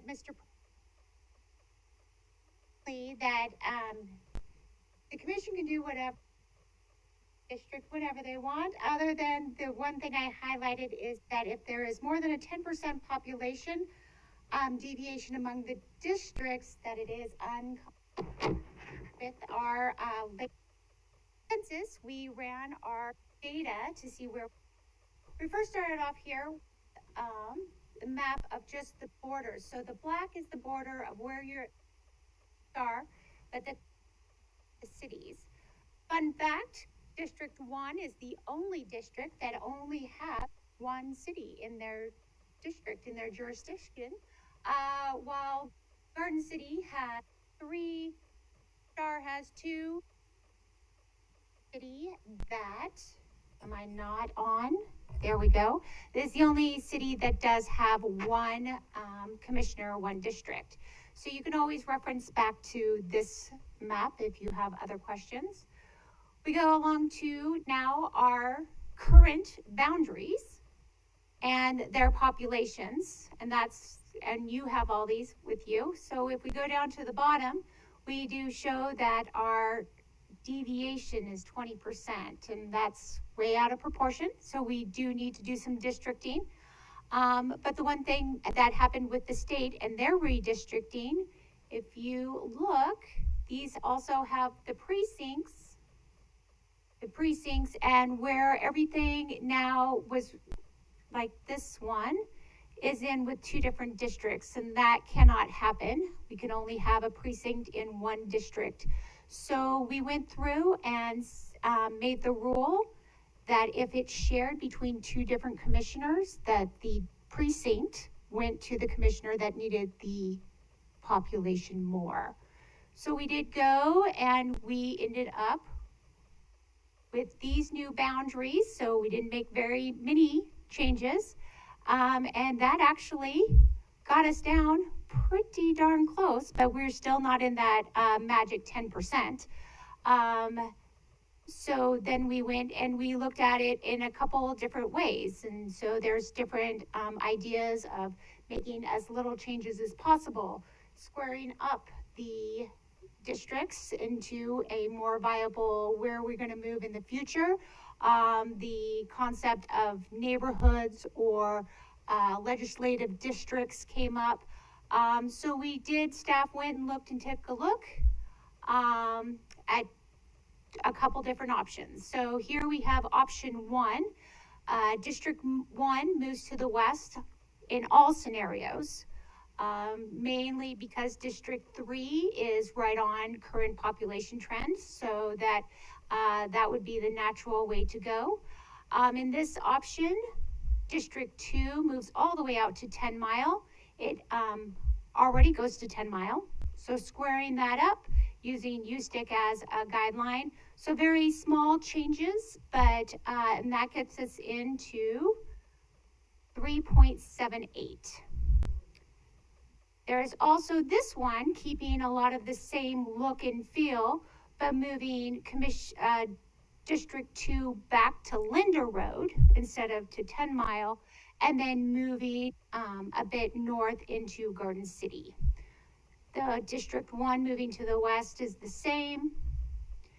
But then we're like, let's go and think outside the box a little bit. So that is making Eagle Road the distinction between Districts 1 and 5.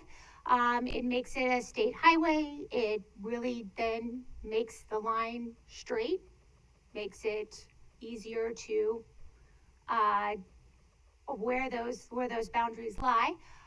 It gets a little side. There's some different jogging around. So that is a different option, making it more square up, and then again, growth for the future of future commissions and where those districts go. District 1 going further west along the freeway. And then our final option is, so that puts us really low at 3.34. That's really great. And then our final option is keeping that straight, but let's just go all the way from the river to the freeway. The river, for the most part, except for if there's a boundary of a precinct, goes all the way to Vista.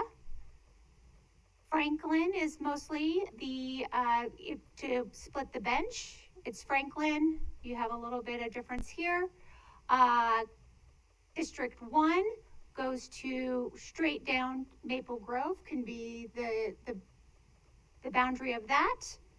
And that seems to be a very magic number to be almost probably as close as you can get to being equal population. And there we are. So our next process on this is that we would definitely like the commission to take these maps home, take a look.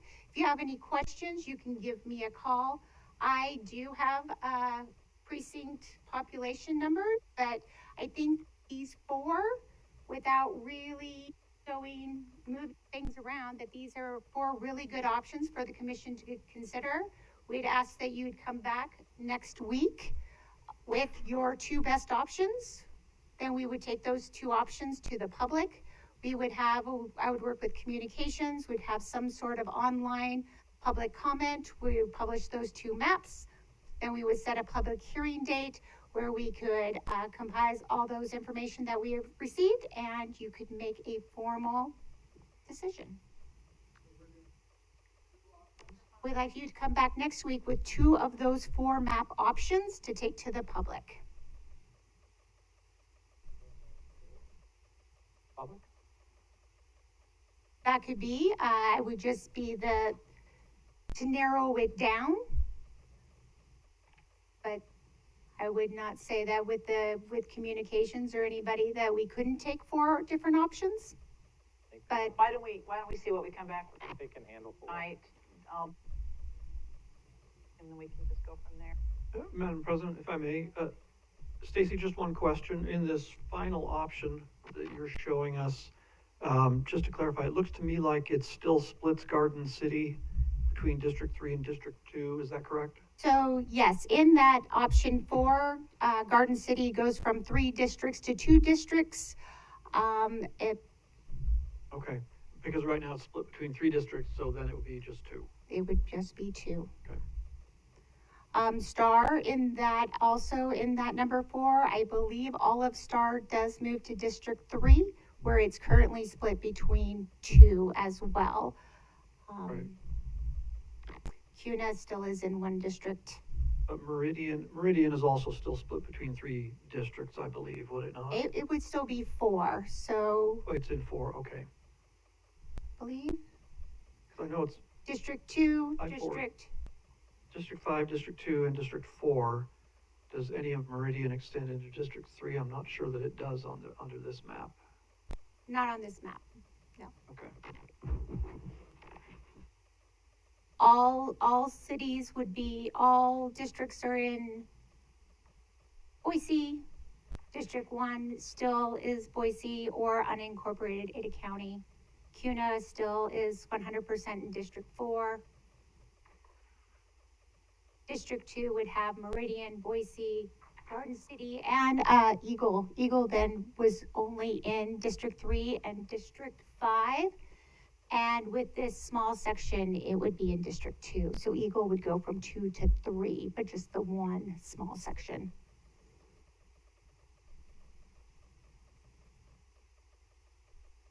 Madam President, Commissioner Pickering.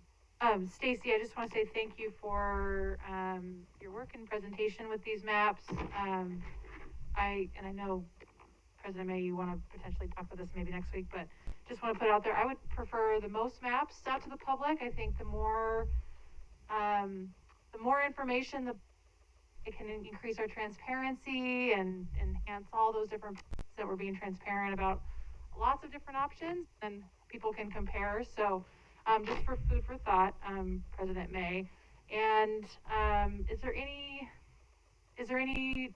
more details about how long the public comment would be potentially? Have you guys thought about that? We would do the standard public comment that we would have on any project. So I wouldn't say that there's any How 2 long? weeks, So 2 weeks, and just on the maps, if you wanted to have different comments. But Project. again, if you even had one map, we're taking all comments. So if they want one versus another, or thinks that one precinct, I mean, we definitely need to make sure that precincts go together. But But you're planning on numbering, right? yes, sure. Yeah, I think that length of time would be great. That makes sense. And, I just think, yeah, generally speaking, keep communities whole is best practice and really a variety of options. So thank you, Stacy. Yeah, and technically, they're, well, might as well just take them all. Very good. Thank Any other questions? Great job. Thank you. Lot of moving parts. Stacy, you did a great job. Thank you. President, as a reminder, Oh, tomorrow. I did have some really good information. You did want me to look at HOAs, and I just wanted to let you know that I went on to the First American Title Company and searched up Idaho HOAs, and they had 6 pages, and there was 261 lines on one page, and 226 of those were in Ada County. So we were over 1,200 homeowners associations. So that would be a little difficult. Seems like the city of Boise website is the only one that had neighborhood associations, and there are 34, and they're pretty solid lines. So, you know, like the freeway, the river, those are a lot of major boundaries as well in the neighborhood associations. So, just an FYI. Thank you, Stacy. Madam President, Commissioners, as a reminder, Correct one. tomorrow, you have your joint session with Eagle here, 10 o'clock. And we have one more presentation to show you. Stacy, if you'd key that up, please. Okay. Our communications team, the world's greatest again, put together a video that's out on YouTube right now about stormwater. I thought you'd appreciate seeing it. What is stormwater? Stormwater is snow melt and rain that flows into the storm drain system. Stormwater flows across hard surfaces like sidewalks, driveways, roadways, and rooftops. Along the way, stormwater can pick up pollutants such as lawn chemicals, vehicle oil and grease, airborne dust, sediment, and pet waste. Unlike the water you use in your home, stormwater is not treated at a wastewater treatment plant. Whatever makes its way into the storm drain system goes directly into our local waterways. You probably know that the Ada County Highway District manages the local roadways. But did you also know that ACHD operates and maintains approximately 49,000 storm drain structures and 720 miles of storm drain pipe across the county, all of which are directly connected to ground or surface waters like the Boise River? Stormwater can pick up many pollutants from neighborhoods, businesses, construction sites, accidental spills, and illegal dumping. And protecting the storm drain system and downstream waterways is not one person's job. It takes all of our Ada County residents, businesses, and entities working together to keep our waterways healthy for all to enjoy. So what do we do on our end to manage all of that? ACHD maintains Phase 1 and Phase 2 stormwater permits that allow us to discharge stormwater from Ada County roadways to surface waters. To do this, we're required to develop stormwater management plans, which document how we protect downstream waterways by reducing the discharge of pollutants from the storm drain system. The Phase 2 Stormwater Management Plan serves the cities of Eagle, Meridian, and unincorporated Ada County, and addresses stormwater programs you're probably familiar with, such as street sweeping and storm drain cleaning. You may not know, however, that it also covers elements such as storm drain monitoring, construction site runoff control, and green stormwater infrastructure. Each year we review the plan and propose new activities to ensure we're doing our part and meeting permit requirements. Let's take a look at a few proposed activities for the coming year. Our first proposed stormwater activity is to develop additional public awareness resources. This includes increasing our available educational resources on our social media platforms and website, focused on general stormwater education, household hazardous waste and disposal, illicit discharge awareness and reporting, and information on neighborhood stormwater basins and swales. We hope this additional education will lead to fewer illicit discharges and increase public awareness and maintenance of neighborhoods. Our second proposed stormwater activity is an annual storm drain education and marking event. You may have noticed a marker by a local storm drain that says "No dumping, flows to river." This important symbol reminds residents that storm drains are for stormwater only and should be protected. We look forward to partnering with residents, businesses, and schools to assist in marking storm drains in their communities. Our third proposed stormwater activity is to implement a GPS-based tracking and reporting system for ACHD's street sweeping program. Our sweepers work hard to remove pollutants from the roadway, keeping them out of the storm drain system. To date, tracking and reporting sweeping efforts has been complicated and time-intensive. A GPS system would allow us to collect better information from the program and aid us in making important decisions about modifications to sweeping routes and schedules, as well as additional tools and manpower. Our fourth and final proposed stormwater activity is to implement a street sweeping schedule and map for stormwater priority areas, which would give residents and businesses the opportunity to stay informed and assist the sweeping program by removing parked vehicles or other obstructions from the sweeping route. Now that you've heard about the proposed stormwater activities for the Phase 2 Stormwater Management Plan, we want to know what you think. A short survey is available at achdIdaho.org/stormwater. We appreciate your participation and feedback so we better understand the stormwater activities that are valuable to you. You can delve deeper into ACHD and current stormwater quality program activities by visiting our website, achdIdaho.org. And don't forget to follow us on social media.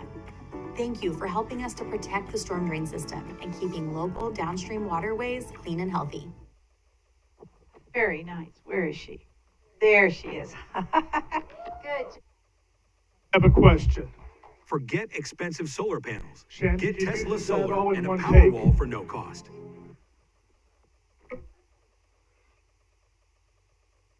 There. Okay, very good. Director Wong, did you have anything else that you wanted? Okay, all right. Then we are done for the day. We will see everybody tomorrow at 10. Except for you. Thanks.